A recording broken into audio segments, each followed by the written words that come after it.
You're a teenage king trying to help your kingdom survive, and you get marriage proposals from two incredibly overpowered females.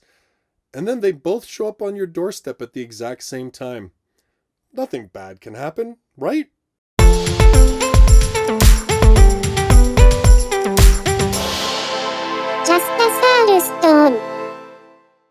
Hello, everybody, and welcome to my review of volume number 1 of Kouka Kishine's light novel series, Battle Divas. This one, The Incorruptible Battle Blossom Princess. This is one of the launch titles of Soul Press, which is a brand new official licensed English light novel provider. We'll talk a little bit about that going forward. This one is complete as far as I know in Japan. There's only 3 volumes in the series, so again, it's actually pretty good if you're into this type of title and you're not looking for something that's going to be a 30 long commitment. It is told in the third person. It is a fantasy title. There's no isekai type elements or anything like that. It also, of course, is a bit of a comedy and also has harem elements, which I'm sure you probably realized from the way that I introduced this video. In Battle Divas, we have the King Alnoa, who is a teenage boy that has come into power after the death of his father. Now, his father was incredibly well respected and was a very powerful magic user. And through his power, he basically kept the kingdom united. And of course, the people had a lot of faith in him because of his power. Now that he's gone, Alnoa finds that his kingdom has fallen on some hard times. A lot of the nobles have withdrawn support. A number of people, feeling that Alnoa is not as capable as his father, have actually fled the country. And so Alnoa finds himself in a very tight spot. However, when the book opens, he is faced in a battle with another country, and he manages to win. Something that obviously no one was really expecting. This victory inspires these two neighboring countries to think that maybe an alliance with Alnoa's kingdom isn't such a bad idea. And so instead of facing him in battle, they decide to instead propose an alliance through marriage. So each of these two neighboring countries sends forth a candidate, and that is a diva. Now, divas are super-powered females who have inherited a portion of power of the Valkyrie, which is a mythic female figure that hundreds of years in the past managed to defeat and seal away the Demon King. For Alnoa, what really complicates things is that even though these marriage candidates were supposed to arrive a month apart, they both arrive at the exact same time. Hilarity and hijinks ensue. At the same time, we also have this sort of dark empire kind of starting to make maneuvering, and we find out that they're probably involved in some fairly heinous type of magic in order to expand their power base. And this kind of gives sort of the central conflict of this first volume, and I'm gonna go out on a limb here and say probably for the next 2 volumes as well. Now, in terms of characters, we have sort of a very typical archetypal cast. We have Alnoa, who is the king. He is a decent guy who's trying to do the right thing, who has an idyllic sort of dream about what kind of world he wants to create. And there are people, of course, that support that, but there are people that question it as well. And I will at least say that I appreciated the fact that, unlike a lot of light novels where you have that good guy who's got a big dream, where nobody really kind of says, it's nice and all, but this one actually did have that, and it came from somebody who was close to the king, so I thought that that was a fairly good thing, and kind of created a different kind of conflict in the book.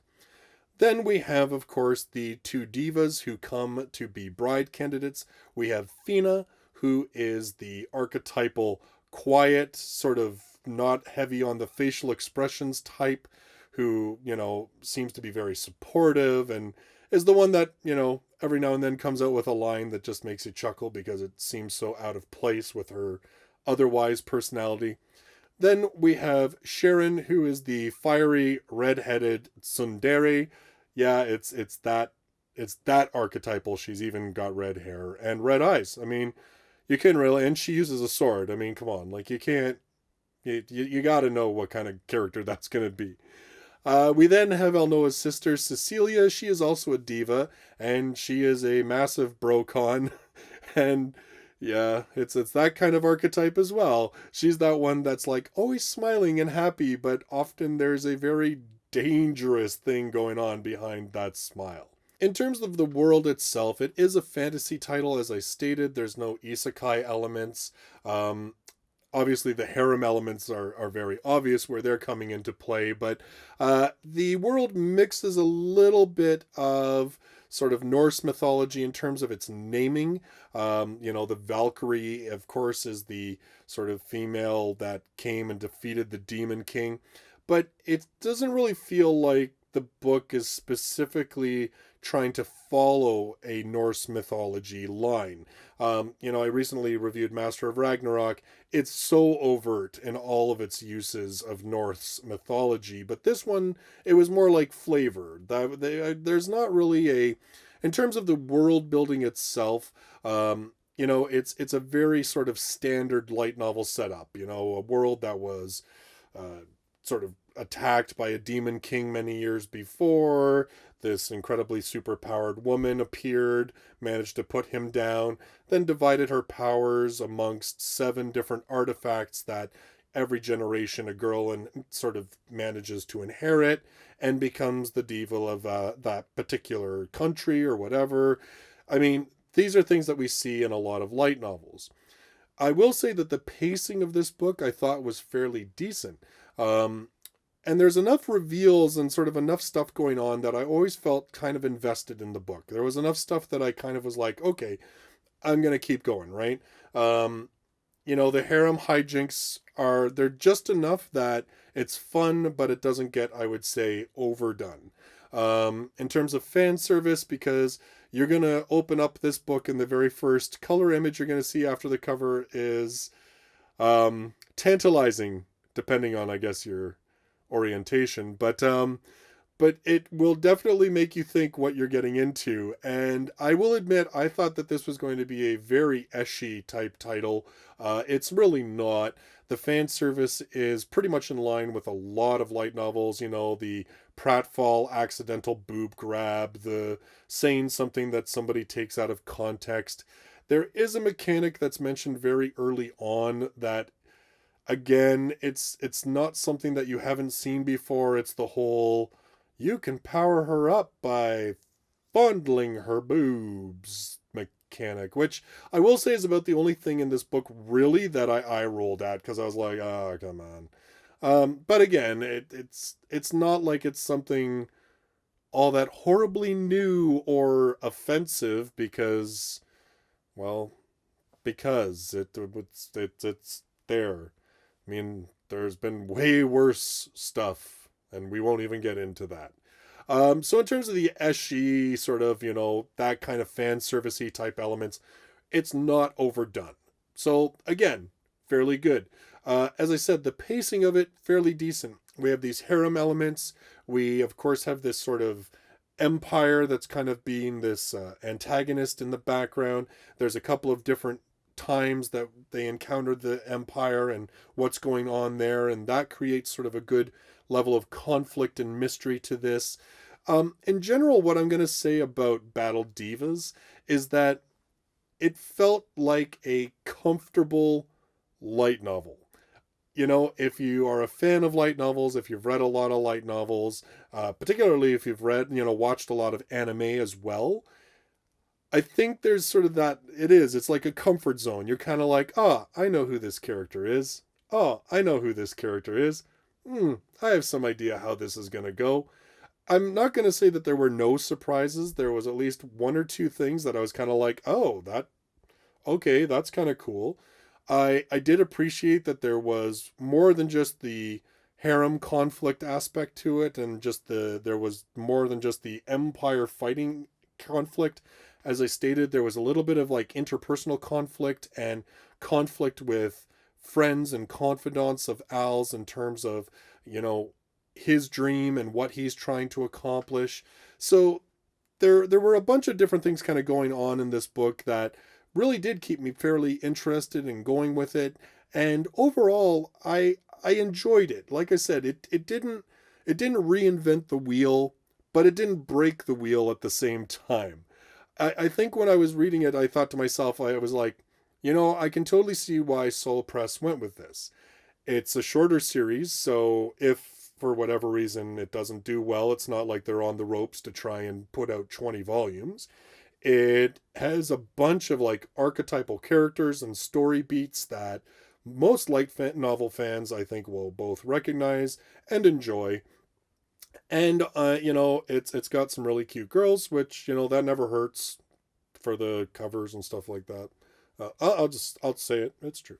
And like I said, the story has a fairly good pace to it, and there's a lot of elements that, even though you recognize them as a light novel fan, there's still a few things in there that do make it interesting and have a couple of surprises.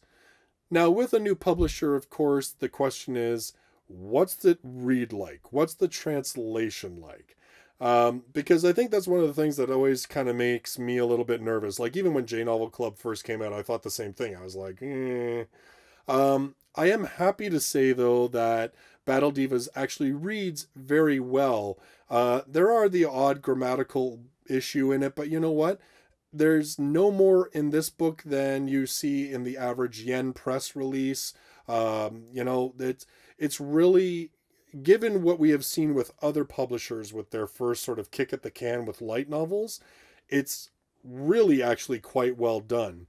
The only thing that I will have a complaint with, and I mean it's not a huge complaint, and Soul Press, if you're watching, just a suggestion. There are a couple of times in chapters where the point of view changes. Now, typically in books, they would leave like a white space gap to kind of give you a visual cue that, hey, we're changing gears a little bit here. That isn't in this light novel. I don't know if it's... Soul Press was very kind and gave me a copy in advance to read and review. So I don't know if it's just because maybe I got an earlier copy, or if this is just something that formatting-wise didn't get caught. But it would be, I think, a nice little formatting thing either going forward, or, if there's a polish on this one.